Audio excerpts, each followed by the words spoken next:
উপলক্ষে ভগবান শ্রীকৃষ্ণের কথা আমরা শ্রবণ করছি, লীলা কথা। মা যশোদা কৃষ্ণকে বন্ধনকালে পুনঃ পুনঃ রজ্জু যোজনা করতে লাগলেন, বারবার।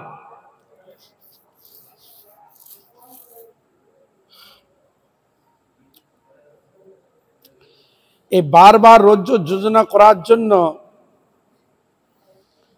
মা অত্যন্ত পরিশ্রান্ত হয়ে গেছে। বারবার ই করছে, আবার হচ্ছে না, বারবার কিছু শরীর ঘরমাক্ত হয়েছে। মাথায় মালা ছিল, সে মালাটাও খুলে পড়ে গেল। আর কৃষ্ণ দেখলেন মা আমাকে বাঁধার জন্য কত চেষ্টা করেছে, আমি বাঁধন স্বীকার করছি না, কিন্তু মা কিন্তু ছাড়ছে না। মা আমাকে শিওর বাঁধবে, একবার পুরো মনস্থ করেছে যে শাসন করলে কাঁদবে, তাহলে আমাকে বেঁধে রাখবে। মা এই ভাবনা নিয়েছে। তখন এই পরিশ্রান্ত দেখে কৃষ্ণ কৃপাপূর্বক স্বয়ং বন্ধন স্বীকার করিলেন। শব্দটা কি এলো? কৃপাপূর্বক। এই কৃপাপূর্বক শব্দটি সংযোজন করার অর্থ কি আসে না, যাহাকে কেউ বাঁধতে পারে না, সম্ভব নয়।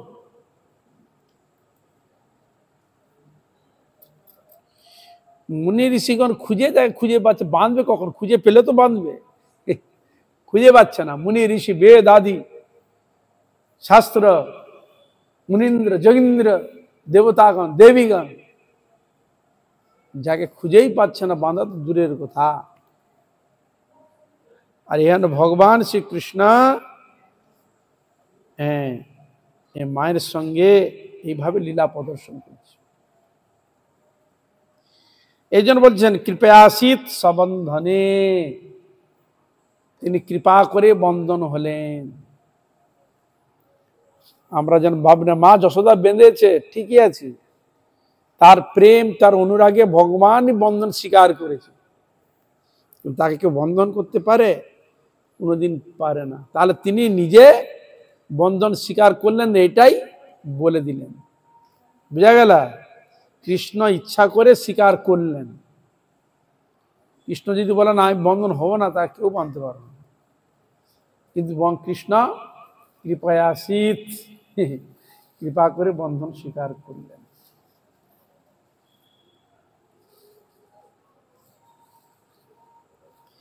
তার দ্বারা বোঝা যায় আমাদের ভক্তদের উৎসাহ প্রদান করছেন মা যশোদা। আমি যেরকম এইভাবে চেষ্টা, আমার সন্তানকে, পুত্রকে না যেরকম চেষ্টা করেছি, সে তোমরাও যদি সত্যি ভক্তি সহকারীতে ভগবানের সত্যি সত্যি সেবা করো, ভগবানও তোমার মনোবাসনা পূর্ণ করবে।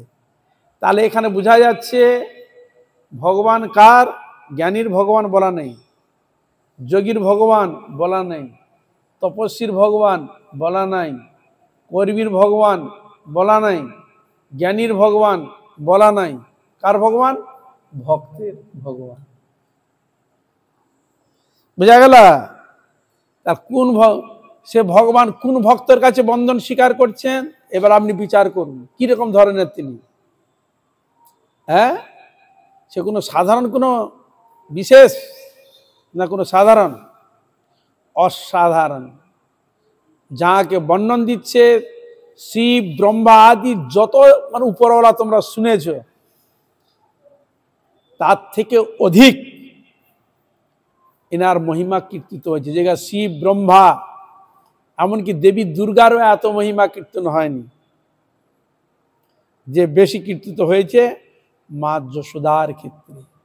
এই জন্য কৃষ্ণ ঘোষণা করছেন, প্রহ্লাদ মহারাজ, ধ্রুব মহারাজ, অম্বরীশ মহারাজ, অনেক ভক্তের কথা আপনারা শুনেছেন, বহু ভক্তের কথা শুনেছেন, শুনেও থাকবেন, যুগ উপযোগী। কিন্তু আমার ব্রজের মতো এরকম ভক্ত, এদের কাছে আমি সব সময়ের জন্য বস।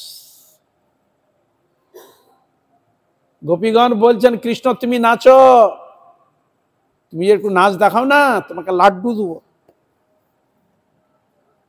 সে লাড্ডু খাওয়ার লোভে ভগবান ধেই ধেই করে নৃত্য দেখাচ্ছে।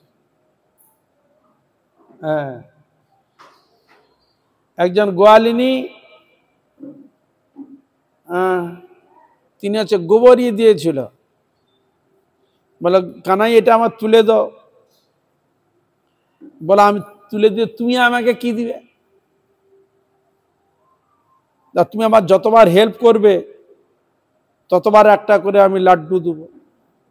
তা ভগবান কি করতেন, একটা করে ঝুড়ি তুলে দিচ্ছে, তো লীলা দেখাচ্ছে আর কি। তো একটা করে এরকম করে নিয়ে লুকিয়ে, এই দেখো এই এত হয়েছে, একটা যদি তুলে চারটা আসে গুটি দিয়ে দিচ্ছে, মানে তুমি দাগ দিয়ে রাখবে কঝুড়ি আমি, তুমি আমাকে হেল্প করলে কঝুড়ি আমি নিয়ে যাচ্ছি, তুমি সেটা ওই গোবরে একটু ওই গুলতির মতো করে না একটু নিয়ে রেখে দিবে, তার তুমি কঝুড়ি আমাকে দিয়েছো সেই অনুযায়ী তুমি লাড্ডু পাবে। তা কৃষ্ণ যদি একটা তুলে কৌশল করে চারটা বানিয়ে এখানে রেখে দেন। 8-10টা ঝুড়ি যখন হয়েছে, 10 ঝুড়ি, তার এখানে প্রত্যেকটা 4টা করে 10 তার 40টা হয়ে গেছে। কৃষ্ণ বলছে আর আমি তুলতে পারবো না, দেখো 40টা হয়ে গেছে, 40টা আগে লাড্ডু দাও, না তুমি আমাকে দিবে না, আমি আর তুলতে পারবো না। আরে কানাইয়া তুই 10টা কোথা, 10টা তোমার মাথায় তুললি, তো 40টা হলো কি করে? তো 40টা হলো কি করে? বলে আমি একবার তুললে ও 4 ঝুড়ির সমান বলে যান, ওই জন্য 4টে আমি দিলাম। দেখুন ভগবান আবার তিনি দেখুন ওই লাড্ডু, প্রেমের স্নেহ মাখা লাড্ডু, প্রেমের বস্তুকে আস্বাদন করার জন্য ভগবান লালায়িত থাকে। এই জন্য সেখানে বলছেন, আপনার যেমন জগতে সেরকম যথার্থ বন্ধু খুঁজেন, ভালোবাসার পাত্রকে খুঁজেন না, ভগবান এরকম খুঁজে, কি আমাকে ডাকছে আসতে পারে, কি আমাকে ভালোবাসছে, আমাকে প্রাপ্তির জন্য কাঁদছে, হ্যাঁ ভগবান তার কাছে যাওয়ার জন্য তিনিও খুঁজে বেড়ান। নিদায় গৌর প্রেমান, এই হলো ভগবান। ভগবানে খুঁজে কে আমাকে ডাকছে আরতি সহকারে, কে দুঃখে পড়েছে, কে কোথায় কি পড়েছে, ভগবান খোঁজ নিচ্ছে। আমরা কজনের খোঁজ রাখি? ভগবান তিনি এমন কৃপালু, একটা পশু পক্ষী কীট পতঙ্গ থেকে আরম্ভ করে, পিঁপড়া থেকে আরম্ভ করে সকলের মনোবাসা পূর্ণ করেন, তিনি হলেন ভগবান। আমরা নিজের বাসনা পূর্ণ করতে পারি না, 5 জনের তো ছেড়ে দাও, ভগবান সকলের মনোবাসনা পূর্ণ করে, বুঝলেন? একদিন না ছলে বলে কৌশল, আমার এসব দেখতে হয়, বলো আমি দেখে নেই, হ্যাঁ আমাকে তো ঠিক আছে, তুমি না নারদ তাহলে আমাকে তো ঠিক আছে না। তা ও এখন ডুব দিয়েছে, পুকুরে ডুব দিয়েছে, দিয়ে এত বড় একটা ঢেলা নিয়ে এসছে, ঢেলা খুব শক্তপোক্ত একটা ঢেলা তুলে উপরে উঠেছে, মাটিতে যখন এরকম আছাড় দিয়েছে, ঢেলাটা ভেঙে গেছে, আর দেখলো লক্ষ লক্ষ পিঁপড়ার মুখে খাবার। পিঁপড়ে মাটির তলায় থাকে না, ঢেলার ভিতরে, সে ঢেলার ভিতরে মুখে খাবার নিয়ে ঘুরে বেড়াচ্ছে, ওখানে ভিতরে খাবার নিয়েছিল, যে ভেঙেছে বেরিয়ে পড়ছে খাবার নিয়ে। তখন বললে এই পিঁপড়ের এত খাবার কে দিচ্ছে, ওর মুখে এত খাবার এলো কোথায় কোথায়? ও তো আর ইনকাম করে না, ও তো আর আমার মানুষ যেমন চাষবাস করে ওইটা ওটা করে বানায়, ও তো চাষবাসও করে না, বানা, ও খাবার তো পেলে কোথায়? আর জলের তলা ঢেলার ভিতরে কে দিচ্ছে ওকে খাবার? এটা কে দিচ্ছেন? বল ভগবানই তার খাওয়া দিচ্ছে। বললেন হরে কৃষ্ণ, তা আমরা তো এইটুকুই রাখি, বলে আমার দরকার নাই, আমার কিছু দরকার নেই বাবা, যা তোমার সাধন ভোজন করতে পারে এইটুকু ব্যাস। তাহলে আমরা কি করি? কিন্তু আমার থেকে কোটি গুণে কাজ করেন ভগবান গোবিন্দ, কোটি গুণে সব দিক দিয়ে তিনি ব্যবস্থা রেখেছেন। আবার ভগবান হচ্ছে সর্বভাষাবিদ, সব ভাষা জানেন, পিঁপড়ার ভাষা আছে, অন্যান্য নিত্য প্রাণীর ভাষা আছে, সকলের ভাষা তিনি আছেন, আর সে ভাষা তিনি জানেন এবং সকলের অন্তরের মধ্যে ভগবান বিরাজমান। অন্তরে তুমি আছো চিরদিনই, অভয় অন্তর জানি। তাহলে ভগবান অন্তরে রয়েছে, সকলের কথা তিনি জানেন। ভগবান তাহলে ভগবান ঘোষণা করলেন, যত ভক্ত আছে এই জগতে, যত তোমরা নাম শুনেছ, আমার শ্রেষ্ঠ ভক্ত হচ্ছে ব্রজের গোপী। কে ঘোষণা করছে? স্বয়ং ভগবান কৃষ্ণ। তারা কারা? দেখতে লাগে, হ্যাঁ, গরু গরু চাষ করেছে, গোবর কি গন্ধ, হ্যাঁ, প্রস্রাব গন্ধ, হ্যাঁ, সব গন্ধ জায়গার মধ্যে আছে না, সব গন্ধ না, গোবরের গন্ধ, সব কিছু গন্ধ, হ্যাঁ, কিন্তু অথচ তিনি ভগবানের অত্যধিক প্রিয়। গরু কি সাধারণ? না, অসাধারণ। গোমাতা হচ্ছে অসাধারণ, যাহাকে বলা হচ্ছে 33 কোটি দেবতার বাস। গোমাতার মধ্যে বাস করে ভগবান। প্রত্যেকটি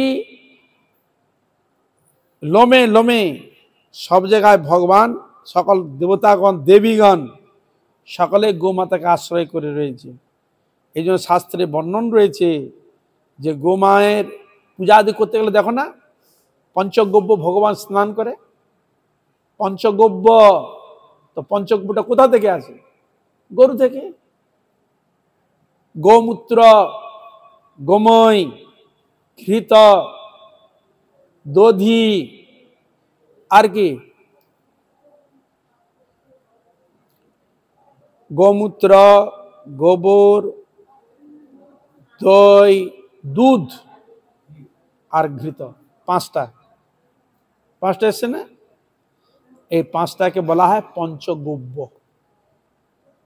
এই পাঁচটা জিনিস ভগবান তিনি বেশি আনন্দে। তুমি গঙ্গা জল অন্যান্য জল দিয়ে যে না স্নান করে যে না আনন্দ, তাকে যদি পঞ্চগব্য দিয়ে যদি স্নান করাও, বড় বেশি আনন্দ উপলব্ধি করে। আর ভগবান যে এসেছেন রক্ষা করার জন্য, যত সাধু সন্তকে যেমন কৃপা করেন, দর্শন দেন, অসুরকে নিধন করে, এরকম যেমন শব্দ রয়েছে। আর কি শব্দ রয়েছে? কার ভগবান? নমো ব্রহ্মণ্য দেবায় গো ব্রাহ্মণ হিতায় চ জগৎ হিতায় শ্রীকৃষ্ণায় গোবিন্দায় নমো নমঃ। তাহলে পেলেন, গরুর কথা পেলেন তো, গোমাতা। আর ভগবান এই গোমাতাকেই তিনি চড়িয়েছেন, এই গোমাতাকেই চড়িয়েছেন। বর্ণিত রয়েছে, ছোট শিশু ইচ্ছা হলো গোচারণ করতে যাবে, মা একদম পাঠাচ্ছে না, হ্যাঁ এখন বাচ্চা ছেলে এসব পারবে না, আমি যাব। তাহলে যাবি যখন, জঙ্গল টঙ্গলে এদের ছুটাছুটি করবি, কাঁটা কাঁকর কত কি থাকবে, পায়ে লেগে যাবে। তাহলে আমরা কি বলি? জুতো পর। জুতো আবিষ্কার কেন হলো? পায়ে লাগবে, কাঁটা ফুটে একটু ফুটবে, তবে তো জুতার আবিষ্কারটা হলো। নাহলে জুতো আবিষ্কারের কোনো প্রয়োজন ছিল কি? বলে এগুলো পরে যাও না, আমি পরবো না। আমার গোমাতা খালি পায়ে ছুটে বেড়াবে, এদার উদ্ধারে যাবে, আর আমি পায়ে পরে যাব? বললেন না, বুঝলেন? তাহলে এরকম তো কষ্ট হবে, আমরা যাব, কৃষ্ণরও তো কষ্ট হবে।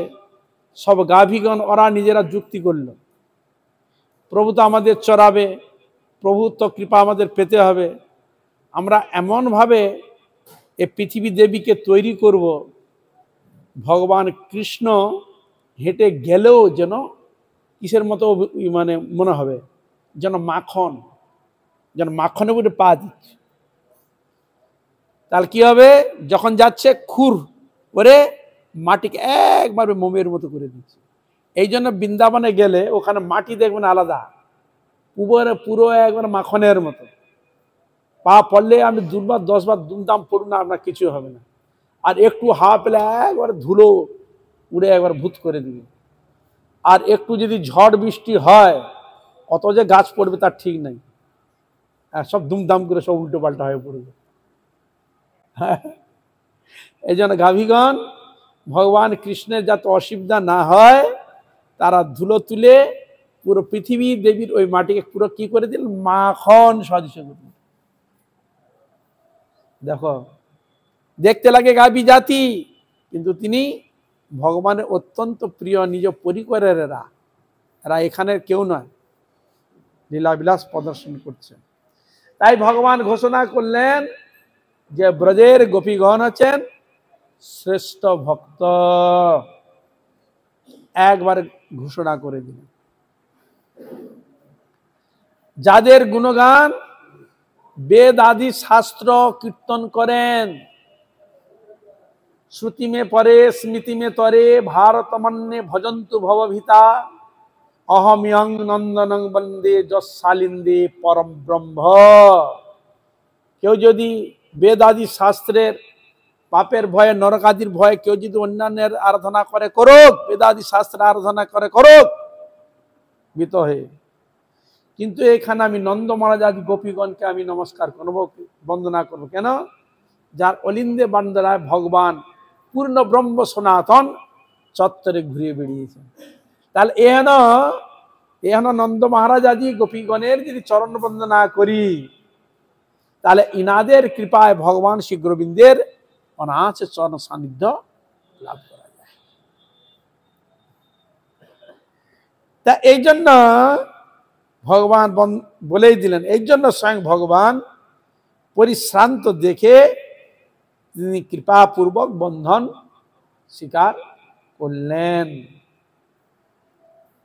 হে মহারাজ পরীক্ষিত, দেখিয়া কৃপাপূর্বক স্বয়ং বন্ধন স্বীকার করিলেন। হে মহারাজ পরীক্ষিত, আধিকারিক দেবগণের সহিত এই নিখিল বিশ্ব যাহার বশীভূত। বলছেন এই বিশ্ব জগৎ কার এতে বশীভূত?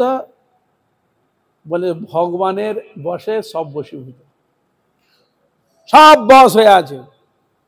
যার ইশারাতে সকলে এই কাজ করছে, যার ইশারাতে জগৎ পরিচালিত হচ্ছে, যার ইশারায় সবকিছু সম্ভব। এই জন্য ছিল পরীক্ষিত মহারাজ বলছেন, সুখদেব গোস্বামী বলছে, পরীক্ষিত জানো আধিকারিক দেবগণীশ্বরে নিখিল বিশ্ব দেব দেবতা যার বিশ্ব যাহার বশীভূত, সেই সর্বস্বতন্ত্র শ্রীহরি এই রূপে নিজের ভক্ত বশ্যতা প্রদর্শন করিলেন।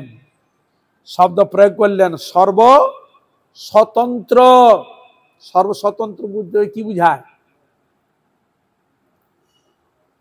যাকে সহজে ধরা বোঝা যায় না, জানা যায় না, স্বতন্ত্র, নিজের সবকিছু পারক।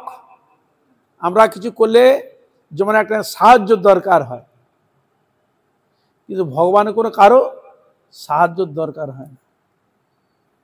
এই জন্য শাস্ত্র বললেন কর্তুম অকর্তুম অন্যথা কর্তুম য সমর্থ স ঈশ্বর। যা আমরা পারি তাও তিনি পারেন, আমাদের পারা না পারার মধ্যে কিছু তাও তিনি পারেন। সব কিছু করতে সমর্থ তিনি হচ্ছেন ভগবান। ভগবান যেসে নাই, হ্যাঁ খুব হাম্বু চুম্বু দেখাচ্ছে, একটু শরীর খারাপ হয়ে গেল, ব্যাগ উল্টে গেল, আর তাকে তোলার মতো লোক না হলে উঠতে পারে না, এরকম যেন না। ভগবান ভগবানই। এই যে তিনি সর্ব স্বতন্ত্র, কে? স্বয়ং ভগবান শ্রীহরি। তিনি এই রূপে ভক্তিতে বশ্যতা স্বীকার করলেন মা যশোমতীর কাছে। তাহলে যশোমতী কে? মা তো কি হিসাবে মা? লীলা বিলাস করতে যখন এসে তখন তিনি তার ভক্তকে মাতৃরূপে অঙ্গীকার করে আছে। কোনো ভক্ত যদি ভগবানকে কয়, বলে মা হচ্ছে হে গোবিন্দ আমি তোমাকে পুত্ররূপে পেতে চাই, তখন ভগবান ওই ভক্তের পুত্ররূপ অঙ্গীকার করে তিনি আসেন, তখন আমরা তাকে বলি মা। বুঝা গেল? হরে কৃষ্ণা।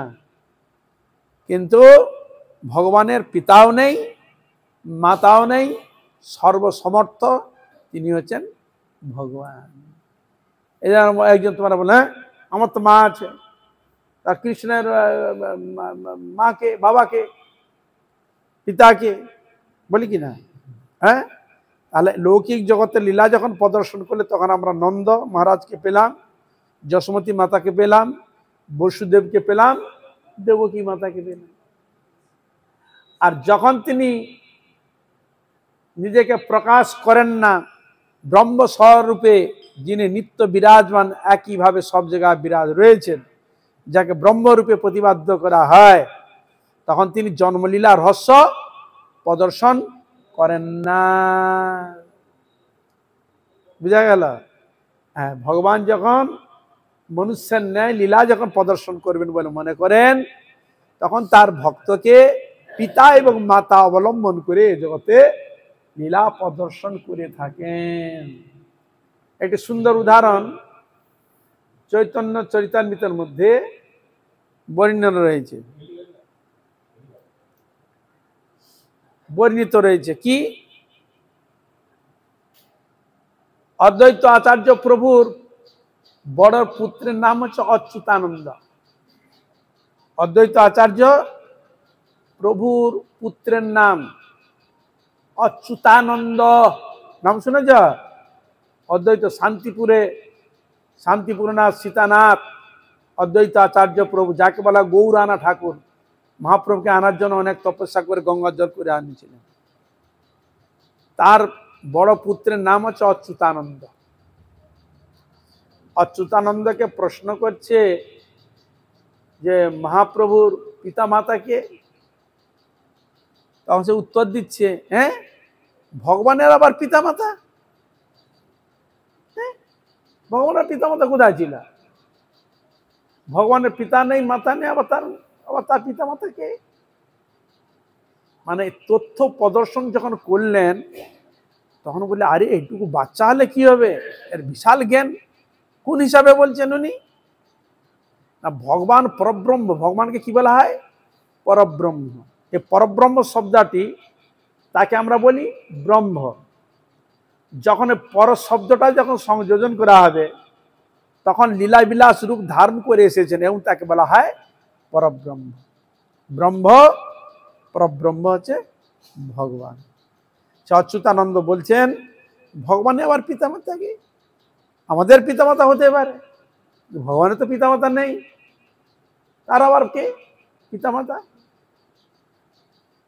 তার এই তথ্য গম্ভীর গুড় কথা শ্রবণ করে অদ্বৈত আচার্য খুব সন্তুষ্ট হলেন, আর মহাপ্রভু তার প্রতি খুব সন্তুষ্ট, খুব আশীর্বাদ করলেন।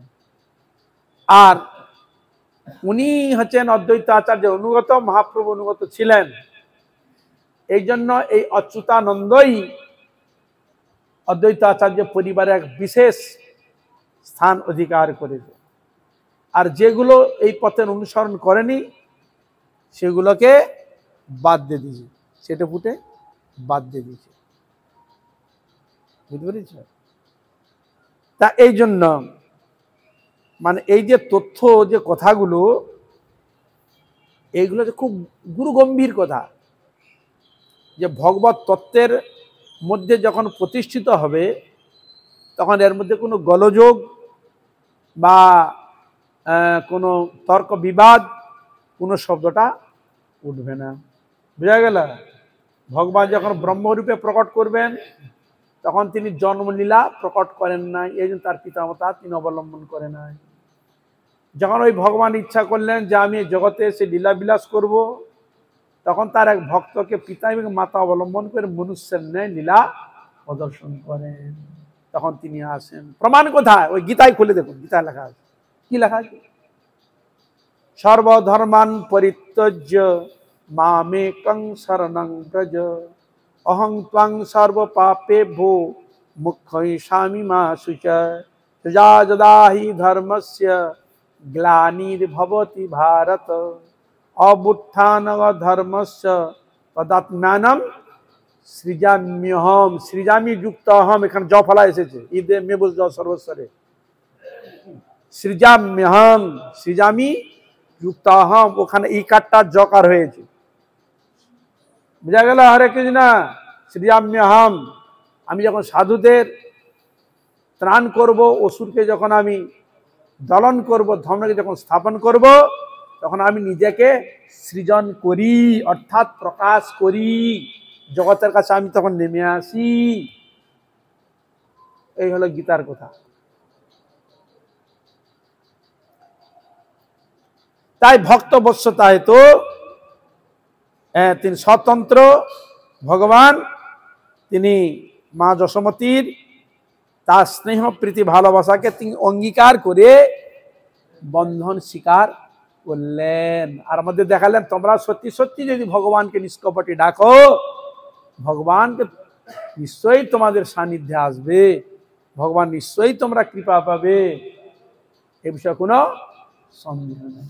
এখানে আমাদের মানে পুরো কনফার্ম করে দিয়েছে যে হরি ভজন করো, হরি আরাধনা করো, ভগবানকে যদি ডাকো, ভগবান তোকে অবশ্যই কৃপা করবে, এ বিষয়ে কোনো সন্দেহ নেই। তার উদাহরণ এই শাস্ত্র ধরে দিয়েছে। গোপী যশোদা জগতের মুক্তিদাতা শ্রীকৃষ্ণের নিকট হইতে যে অনুগ্রহ লাভ করিয়াছিলেন, ব্রহ্মা মহেশ্বর এমনকি সর্বদা ভগবানের অর্ধাঙ্গ বিলাসিনী লক্ষ্মী দেব তাদিস অনুগ্রহ পান নাই। এখানে যুক্তি দিচ্ছেন টিকাকার, একটা শব্দ প্রয়োগ করেছে কি গোপী, মানে গোপ বংশ, মানে গোয়ালা, আমরা বলে না গোয়ালা বলে সম্বোধন করে, গোপী গরু লালন পালন করেন, এই যে গোপী বলা হয়। তাহলে এখানে গোপী নাম হচ্ছে যশোদা। তার যশ কি গান হলো, এই যে ভগবানের সেবা করে জগতে তার যশ কীর্তি প্রকাশিত হলো। তোমরা যদি যশোমতী মার ওরকম সেবাকে অনুসরণ করো, তুমিও যশোদা কৃপা লাভ করবে, তোমারও যশ কীর্তি জগতে আসবে। তাহলে এই জন্য বলছেন যে গোপী যশোদা জগতের মুক্তিদাতা কৃষ্ণ, ভগবানের আর এক নাম আছে মুক্তিদাতা, মুক্তি দান করে বলে তার নাম মুক্তিদাতা। আর কি রয়েছে মুকুন্দ, ভগবানের এক নাম মুক্তিম দদাতি ইতি মুকুন্দ, মুক্তিকে দান করে থাকেন, তাকে বলা হয় মুক্তিদাতা। এই জন্য মানুষ মৃত্যুবরণ করলে তাকে মুক্তি দেওয়ার জন্য ওই ভগবানের নাম গুণগান কীর্তন, ভগবানকে দান ধ্যান আদি করতে হয়, আর মঙ্গলের জন্য, মুক্তি প্রদানের জন্য। এই জন্য ভগবানের এক নাম মুক্তি।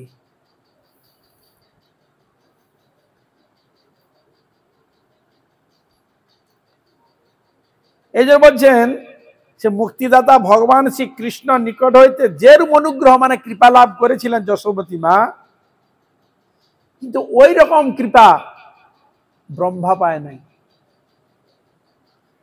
শিব ঠাকুর পান নাই, এমনকি ভগবান কৃষ্ণের অর্ধাঙ্গিনী বিলাসিনী লক্ষ্মী দেবীও পায় নাই, লক্ষ্মী দেবীও এ অধিকার পান নাই। তাহলে এখানে ভগবান শ্রীকৃষ্ণ মায়ের যশ কিরকম প্রকাশ করলেন চিন্তা করা যায়। হ্যাঁ, আবার কৃষ্ণ বলছেন, এই দেখে নাও, এই জগতের লোক যারা চুরি করে, ডাকাতি করে, বদমাশি করে, বা তাকে যদি শাসন করে, লুকিয়ে রাখে, প্রকাশ করে কি? করে না, কোনোদিন করে না। লজ্জা পাবে, দোষ যাবে, একটা ব্যাপার থাকে তো। আর কৃষ্ণ বলে, দেখো আমি নুনি চুরি করি, এই নুনি চুরির দায় মা আমাকে শাসন করে বেঁধেছিলেন, আমার কোমরে যে মা বেঁধেছে, এই জন্য আজ থেকে আমার নাম হলো দামোদর। দাম উদরে যশ স ইতি দামোদর, যার কোমরে উদর বেঁধেছে, দাম মানে দড়ি, দড়িকে বলা হয় দাম। হ্যাঁ, দাম মানে অর্থ নয়, এটা দাম কত, এসে দাম নয়, হ্যাঁ, এর দাম হচ্ছে দড়ি। কি দড়ি? ভক্তি রজ্জু দড়ির দ্বারা ভগবান বন্ধন স্বীকার করেছিলেন। এ জগৎবাসী দেখো, মা আমায় বেঁধেছে, আমি এরকম দোষ করেছি, এই দোষের ফলে মা আমাকে শাসন করে বেঁধেছে। লজ্জার কথা না? কেউ বলবে? কেউ দোষ করে বেঁধে নিয়ে যায় করি না, বলবে? কোনোদিন বলবে না, কিন্তু ভগবান ঘোষণা করছে এই যে মা আমাকে বেঁধেছে, আজ থেকে আমার নাম হলো দামোদর। এই দামোদর করলে এই বাঁধা লীলাটা স্মরণ হবে। আমার এই লীলা যে দর্শন করবে, স্মরণ করবে, চিন্তন করবে, সেই ভব ব্যাধি সংসার থেকে মুক্ত হয়ে আমার ধামে এসে যাবে। বিদায় গৌর প্রেমা। ভগবান কিরকম কৃপালু দেখে, এরকম লীলা বিলাস করলে কাদের জন্য? আমাদের জন্য, বদ্ধ জীবের জন্য। তাহলে তাহলে ভগবান মতো এত কৃপালু কেউ আছে বলো দেখি? হ্যাঁ, ভগবানকে অপবাদ নিয়ে এত সব লীলা প্রদর্শন করতে হচ্ছে কার জন্য? নিজের জন্য না, এই জীব কষ্ট পাচ্ছে। এত লীলা দেখার প্রয়োজন কি? 84 লক্ষ জনি অতিক্রম করে এসেছে, মানুষ হয়ে এসেছিল, মানুষের কাজ করেনি, আবার পিঁপড়ে ইত্যাদি জনি চলে গেছিল, আবার ঘুরে এসেছে, একটু শুদ্ধ হয়েছে, একটু গীতা ভাগবত সৎসঙ্গ করেছে, হ্যাঁ, এটা ওটা করে একটু জ্ঞান গম্য হয়েছে। এদের কাছে একটু যাই, একটু উপদেশ একটু কি বলি, হ্যাঁ, যদি এরা ধীরে ধীরে ধীরে ধীরে আমার প্রতি মনোনিবেশ করে যাতে ওরা উদ্ধার পায়। তাই ভগবানকে এই অভিনয় করতে হলো, এই লীলা প্রদর্শন করতে হলো জগতের কাছে। তাদের জন্য বদ্ধজীবীকে কৃপা করার জন্য। এই জন্য ছিল ভক্তিবিনোদ ঠাকুর কীর্তন করছেন মহাজন, গোপীনাথ তুমি তো করুণাময়, জীবের কারণে আসিয়া প্রপঞ্চে লীলা কইলে সুবিস্তার। গোপীনাথ আমি কি দোষে দোষী, অসুর সকল পাইল চরণ, বিনোদ থাকিল বসি। হে ভগবান, অসুর সকল তোমার কৃপা পেয়ে গেল, কিন্তু আমি নরাধম, তোমার কৃপা থেকে আমি বঞ্চিত। এই জন্য বলে অসুর সকল পাইল চরণ, বিনোদ থাকিল বসি। আর যে কীর্তন বলছে, পিছে এলো আগে গেল, আমি রইলাম পড়ে। যে পিছে এসেছিল সে আগে চলে গেছে, আর আমি আগে এসে বসে আছি, আমি যেতে পারলাম না। কেন? এটা আমার এমন দুর্ভাগ্য। হ্যাঁ, তাদের এত সৌভাগ্য, তারা পেরিয়ে চলে গেল, আমার হলো না। হরি দিন তো গেল, সন্ধ্যা হলো, আর করো আমারে। এই বুড়ো বয়সে আর চলতে পারছি না, ঠ্যাং ব্যথা, পা ব্যথা, কেউ তাকাচ্ছে না, কিছু আর করতেও পারছি না। হ্যাঁ, তখন একা অসহায় হয়ে দিন গুনছে, ঠাকুর কবে আমাকে নিবে, ঠাকুর কবে আমাকে নিবে, এরকম অবস্থা। এই জন্য ভগবান কৃষ্ণ তাকে ডাকার, স্মরণ করার, চিন্তন করার সব দিক দিয়ে ব্যবস্থা করে দিয়েছে। শুধু আমরা একটু সতর্কভাবে যদি চলি, আমরা সব কিছু করতে পারবো। সে বুড়ো হোক, আর লঙ্গ হোক, খড়া হোক, যাই হোক না কেন, সব করতে পারবো। এক জায়গায় বসে শারীরিক মানসিক দুঃখ কষ্ট গোবিন্দকে জানা, গোবিন্দকে ডাকো আর্তিভাবে, গোবিন্দ ব্যবস্থা খুব তাড়াতাড়ি ব্যবস্থা করে দেবে। ভগবান বলছে, আমার কেউ যদি কষ্ট সৃষ্টে, অত্যন্ত যন্ত্রণা দুঃখে তৃষ্ণাতুর হয়ে যদি আমাকে কেউ ডাকে, আমি তাকে খুব তাড়াতাড়ি কৃপা করি। হরে কৃষ্ণ। উদাহরণ রয়েছে, অজামিল মৃত্যু ভয়ে ডাকছে নারায়ণ নারায়ণ নারায়ণ, হ্যাঁ, ক্ষণিক সময় সে তাকে উদ্ধার করে, মুক্ত করে দিল। প্রহ্লাদ ভগবানকে স্মরণ করছে, মুখ থেকে কোনো আওয়াজ করেনি, ভগবানের স্মরণে আছে। হ্যাঁ, দূর থেকে দুম করে ফেলে দিল পাহাড় থেকে, ভগবান গোবিন্দ কোলে করে দিল তুরন্ত। বহু উদাহরণ।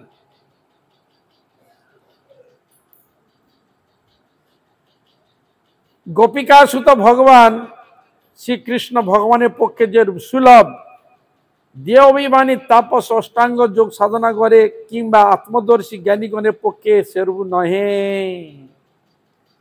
একটা যুক্তি দিচ্ছে এখানে,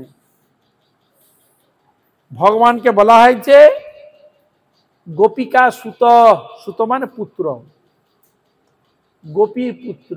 কোন গোপী? যশোদা মা, তিনি এক গোপী, তাকে বলা গোপিকা সুত।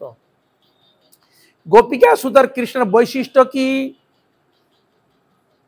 না? গোপিকা সুতের বৈশিষ্ট্য হচ্ছে এই, তার মধ্যে কোনো অভিমান নাই, আমি ভগবান, হ্যাঁ, এ অভিমান তার থাকে না।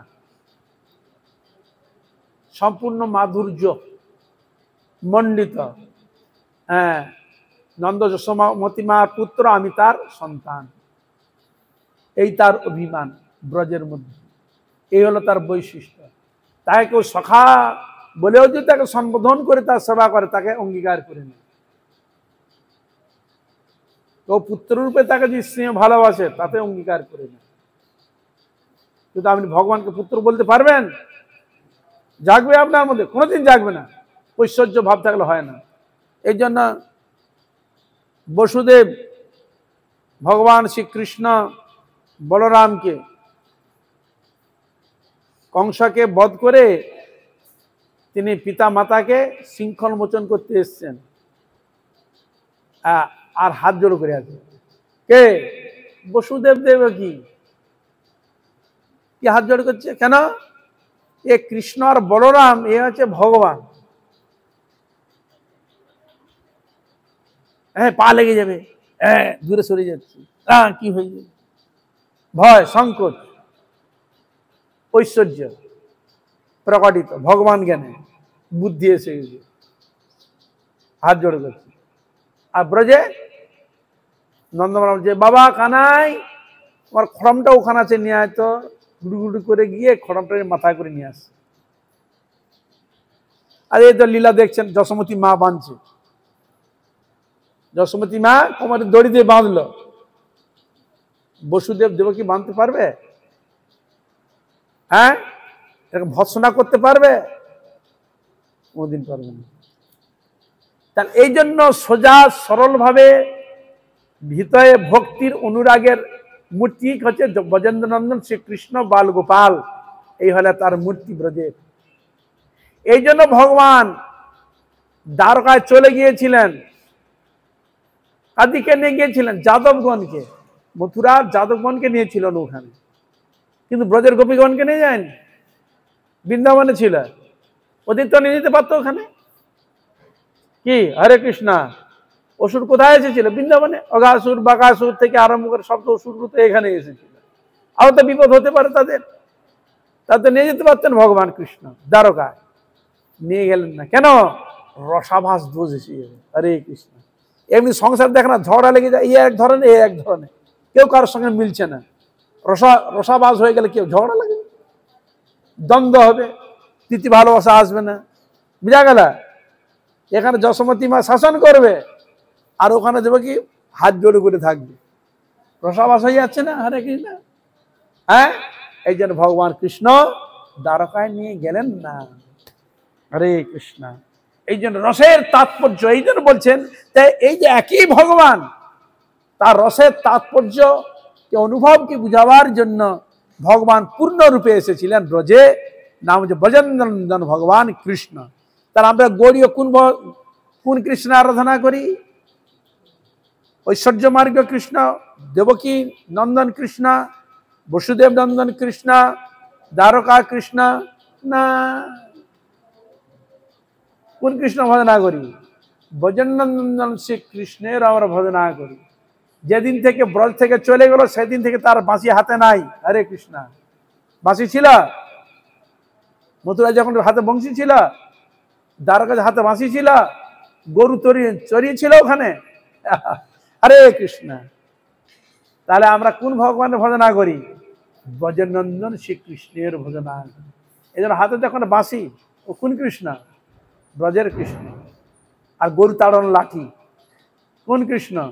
ব্রজের কৃষ্ণ। নন্দ যশোদা কৃষ্ণ এই অভিমানী।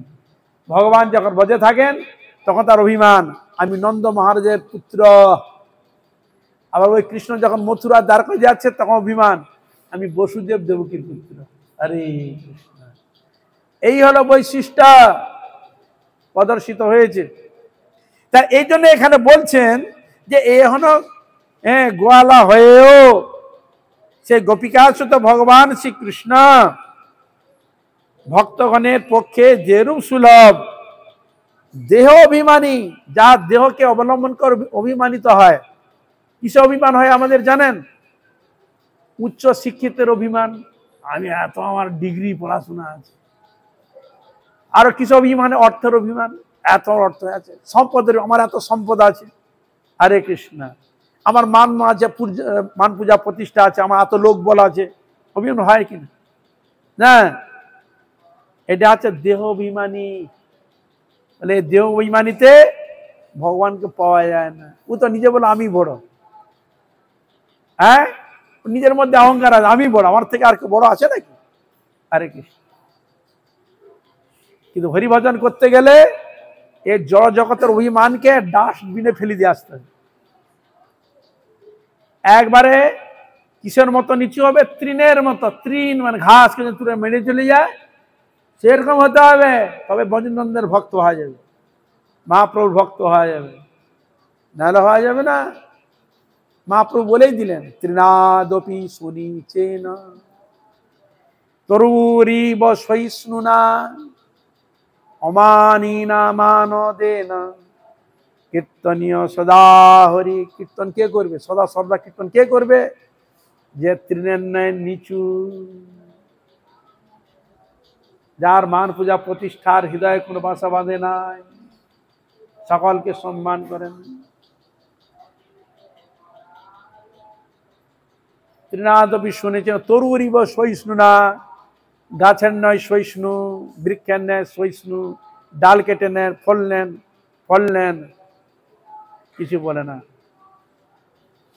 একটু আসতে বলো, এ হরে কি না, আস্তে আস্তে আস্তে স্তুতি করো, আস্তে করো, তাহলে বুঝা গেল হরে কৃষ্ণ।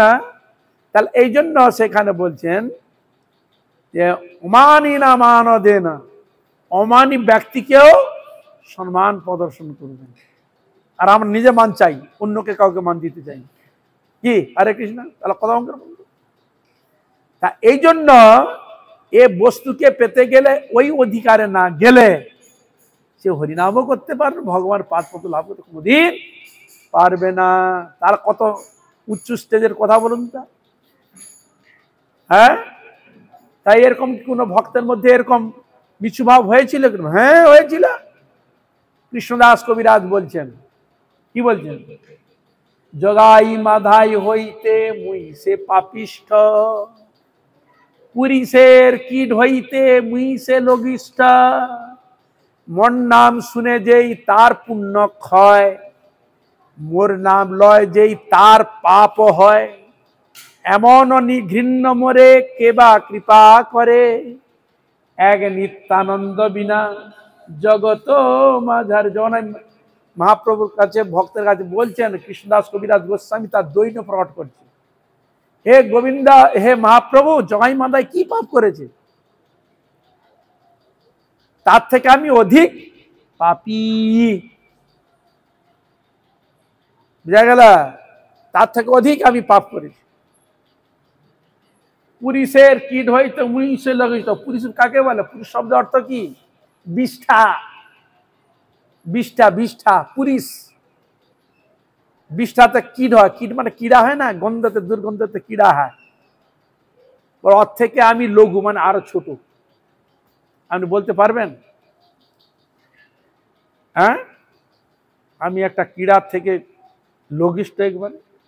যেমন কোথায় নেমে গেল দেখুন, পুরুষের বিষ্ঠার মধ্যে যে কীড়াটা হয় তার থেকে আমি আরো নিঘৃণ্য, আরো ছোট, তো অনেক বড়, অনেক তারই আছে। তারপরে কি বললেন? আমার যদি কেউ নাম করে না, তার যে একটু পুণ্য টুণ্য কিছুই থাকে সেটাও নষ্ট হয়ে যায়। আমি এমন পাপী। যদি আমার কথা কেউ শুনে তার সব নষ্ট হয়ে যাবে, আমি এত বড় পাপী। তা আমি এরকম এক নিঘৃণ্য জীব, আমাকে কৃপা করার মতো জগৎ আর কে আছে? উদ্ধার করার মতো কে আছে? বলে এক নিত্যানন্দ বিনা জগৎ। এখন এক উদ্ধার করা রয়েছে, আমার নিতাই গৌর রয়েছে, এছাড়া। এই জন্য ভগবানের কাছে ভাবিয়া দেখিনি ওই জগৎ মাঝারে, তোমা বিনা কেহ নাই এ দাসে উদ্ধারে। ভাবিয়ে দেখলাম এই জগতে কেউ আমাকে উদ্ধার করার মতো কোনো ব্যক্তি নাই এই জগতে, একমাত্র গোবিন্দ হে গৌরীতাই, তুমি ছাড়া আমার আর কেউ নাই। আর আমরা বলি হ্যাঁ আমার এত সব রয়েছে, কেউ নাই। যাকে ভেবেছ আমার সব আছে, কেউ নাই। আসছি একা, যাবো একা, সঙ্গে কেউ থাকবে না। বাইরে থেকে আমরা নিজেকে মায়া কর্তৃক প্রলোভিত হয়ে আসক্তি বোধ করি, এরকম আমরা বলছি এই আছে সে আছে, কেউ নেই। একমাত্র কে আছেন? ভগবান গোবিন্দ। তা তোমার যে আছে থাক, সবাইকে নিয়ে হরিভজন করো, তাহলে সকলের তিনি থাকবেন, সকলের তিনি তার সবাইকে কৃপা করবেন। তাই ভক্তিবিনোদ ঠাকুর বলে দিলেন, আমারও বলিতে প্রভু আর কেহ নাই, তুমি আমার মাত্র পিতা বন্ধু ভাই। ধনজন গৃহদ্বার তোমারও বলিয়া, রক্ষা করি আমি মাত্র সেবক হইয়া। আমাদের ঘর বাড়ি, ধন অর্থ সম্পদ, পুত্র কন্যা স্ত্রী আদি রয়েছে, ঠাকুর সব তোমার। রক্ষা করি আমি মাত্র সেবক হইয়া, তোমার সংসারের করে উপার্জিব ধন, তোমার সংসার ব্যয় করিব বহন। তোমার সেবার জন্য সৎভাবে সাধুভাবে সেবা দ্বারা কিছু অর্থের সঙ্গে তোমার সেবা লাগাবো। আর কি বললেন? ভালো মন্দ নাহি জানি সেবা মাত্র করি, তোমার সংসারে আমি বিষয় প্রহরী। তোমার সংসারে দেখভাল করতে আমি বিষয় প্রহরী, মানে কুত্তা যেমন পাহারা দেয় প্রতি মুহূর্তে প্রতি ক্ষেত্রে, সেরকম তোমার সেবাতে আমি সবসময় সচেষ্ট সব লক্ষ্য রাখবো। বিষয় প্রহরী। নিজ সুখ লাগি কিছু নাহি করিয়ার, ভকতি বিনোদ বলে তব সুখ সার। নিজের সুখের জন্য নয়, ভগবানের সুখের জন্য, ভগবানের প্রীতির জন্য যেটা করবে সেটা হচ্ছে সার সুখ বলে জানবে। আর যেটা নিজের জন্য করা হয় সেটা সার নয়, এটা হচ্ছে অসার সুখ। নিজের সুখ লাগি কিছু নাই করিয়ার, ভকতি বিনোদ বলে তব সুখ সার। তাহলে সুখ পাবে কোথায়? আমরা খালি সুখে নাই, খালি টাকার অভাব নাই, খাওয়ার অভাব নাই, খালি দুঃখ কষ্ট অশান্তি বোধ। কেন? আরে শান্তির বস্তুটা তুমি ধরনি, শান্তির পাবে কোথায়? শান্তি তো রয়েছে গোবিন্দের চরণে। তাই শাস্ত্রে স্বয়ং ভগবান বলছেন, মামেকং শরণং ব্রজ অহং ত্বাং সর্বপাপেভ্যো মুক্ষয়িষ্যামি মা শুচ। আমার শরণে এসো, তোমাকে আমি সর্ববিপদ সর্বপাপ থেকে আমি উদ্ধার করব। ভগবান গ্যারান্টি নিচ্ছে, আর আমরা ভগবানের গ্যারান্টিকে নিতে চাচ্ছি না, নিজে গ্যারান্টি নিচ্ছে আমি নিজেকে নিজে উদ্ধার করব। এই জন্য আমরা সংসার চক্রে ফেসে গেছি, বুঝা গেল? তাই রাধা দামোদর চরণে এটাই প্রার্থনা, তিনি আমাদের প্রতি যেন শুভ দৃষ্টি করেন, কৃপা করেন। মা যশোদা যেন তাহাদের চরণে যেন আমাদের অহৈতুক প্রেম ভক্তি লাভ করতে পারি। আর সকল বৈষ্ণব বৈষ্ণবী সকল ভক্তবৃন্দের চরণে আমার যথাযোগ্য দণ্ডবত প্রণাম। আপনারা কৃপা করুন, আশীর্বাদ করুন। এইভাবে হরিগুরু বৈষ্ণব মহিমা কীর্তন করে আমার নরাধম পাপিষ্ঠ জনকে যেন আমি ধন্য করতে পারি। হইয়াছেন হইবেন প্রভুর যত দাস, সবার চরণ বন্ধু দন্তে। কৃষ্ণ কৃষ্ণ হরে হরে, হে রাম হরে রাম, রাম রাম হে হরে। সবাই বলুন, হরে কৃষ্ণ কৃষ্ণ কৃষ্ণ হরে হরে, হরে রাম রাম রাম হরে হরে। হরে কৃষ্ণ কৃষ্ণ কৃষ্ণ হরে হরে, হরে Ram Ram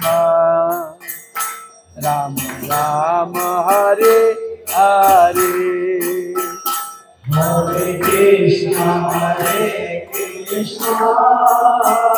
Krishna Krishna, Hare Hare, Hare Rama, Rama Rama, Hare Hare. Radha Damodaro, Radha Damodaro, Damodaro, Radha Damodaro, Radha Damodara, Radha Damodara,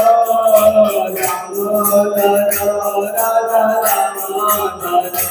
Jai Radha Damodar, Jai Radha Damodar, Radha Damodar, Jai Radha Damodar. Jai Radha Damodar, Jai Radha Damodar,